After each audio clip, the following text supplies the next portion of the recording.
Hey guys, this is Mrs. Hardman, and this is Advanced Math Section 2.4.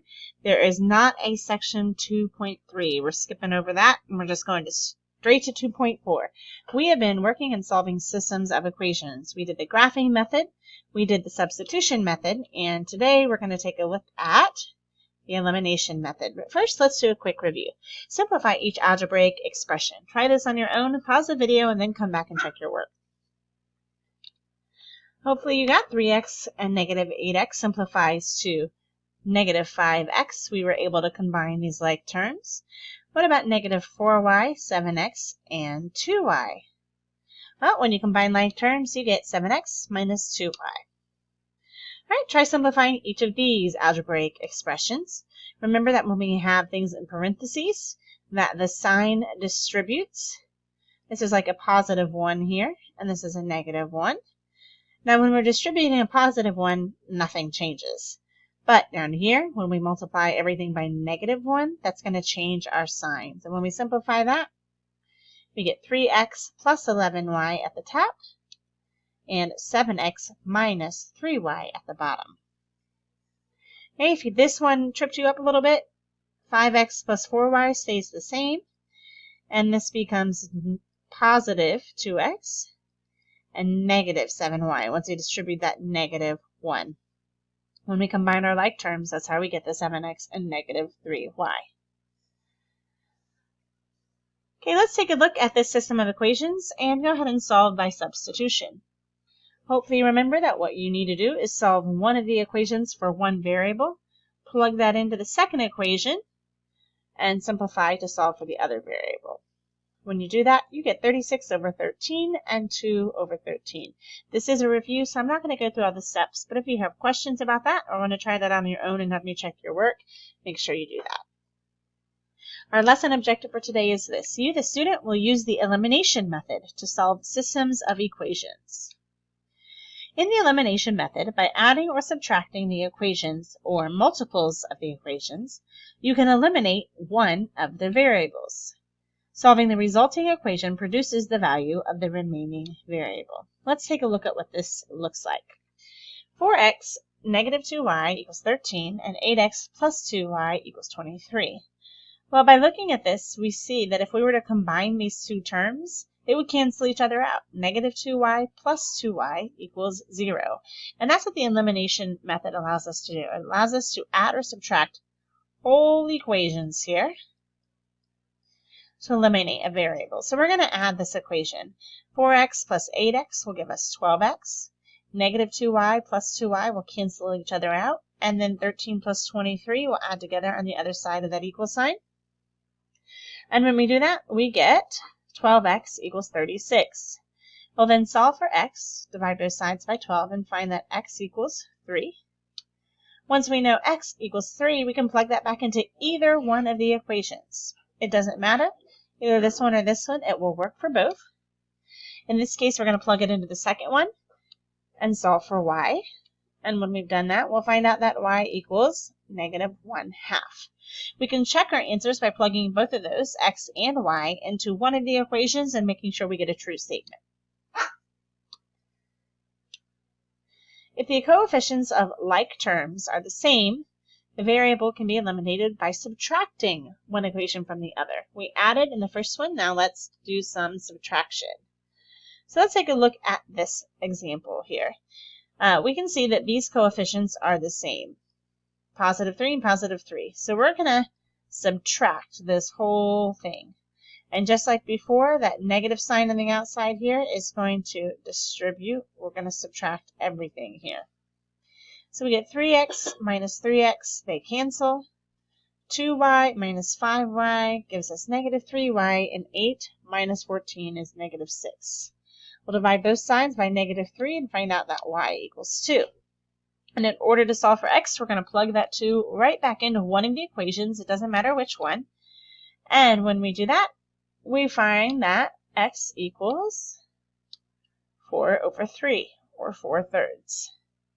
Now, there's a second way that we can solve that equation. Instead of subtracting, we can multiply everything by negative 1 in this bottom equation here, and then combine or add. 3 and -3, 2 plus -5.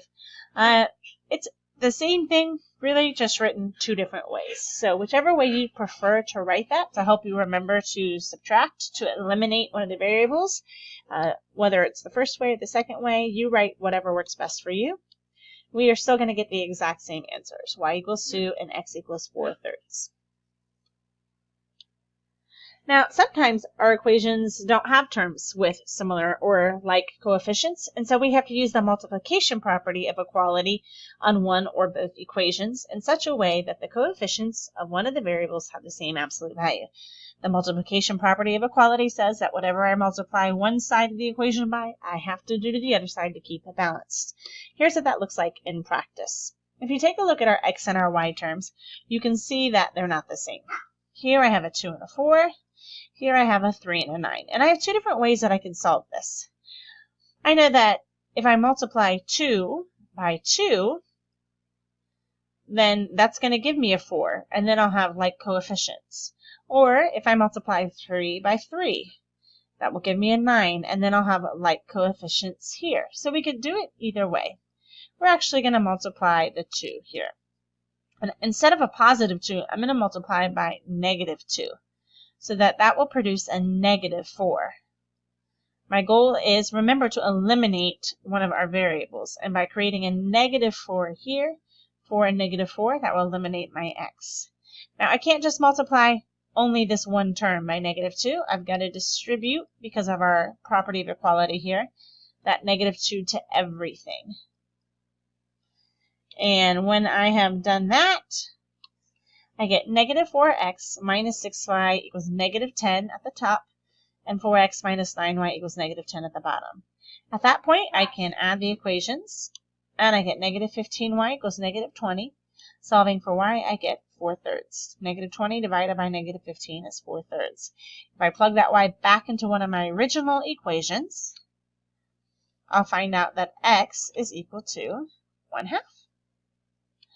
Now, I could have done that the other way. I could have multiplied everything here by 3 and done 6x plus 9y equals 15. When I add those together, I get 10x. Those cancel, equals 15 to -10, 5. Solving for x, I get x equals 1/2, which is what we found down here at the end anyway. So I could have done that either way. Sometimes you have no like coefficients. Here we have a 2 and a 3 and a 3 and a 2 and a 6 and an 8. I can't multiply this top by anything to get like terms on the bottom, and vice versa. When that happens, we have to multiply both the top and the bottom by factors. So if I multiply the top by 2 and the bottom by 3, that will lead me to 4x plus 6y equals 12 on the top, and 9x minus 6y equals 24 on the bottom. So when you have no like coefficients and you can't multiply just one, look and see what your coefficients are factors of. I know that 3 and 2 are both factors of 6, so I multiplied those by factors that would bring my y terms to 6. Once I have like coefficients for my like terms, I can go ahead and add, and I get 13x equals 36. When I solve for x, I get 36 over 13. Plugging that back into one of my original equations, I'm going to have to deal with fractions. So in order to avoid dealing with fractions, we can start at the beginning to find y instead of substituting. So let's see what that looks like. Start at the beginning here. Start back over where we just started, but this time I'm going to cancel out my x terms instead of my y terms. When I do that, I get 13y equals 2 because I'm subtracting everything. 6 minus 6 is canceled. 9 minus -4 is positive 13, and 18 minus 6 is 2. And I find that y equals 2/13. So instead of subbing in, I just went back to the beginning and did elimination again for the second variable. Here are your step-by-step instructions on how to solve a system by elimination. First, multiply both sides of one or both equations so that the coefficients of one of the variable terms, has the same absolute value. Add or subtract the equations to eliminate a variable. Solve the resulting equation. Find the value of the eliminated variable by either substituting the result into an original equation and solving, or by going back to the beginning and doing the elimination process again. Then write the solution as an ordered pair. Check the solution by substituting it into each equation. It should produce true statements for both of those equations. Today, we use the elimination method to solve systems of equations. If you guys have any questions, be sure to ask me next class.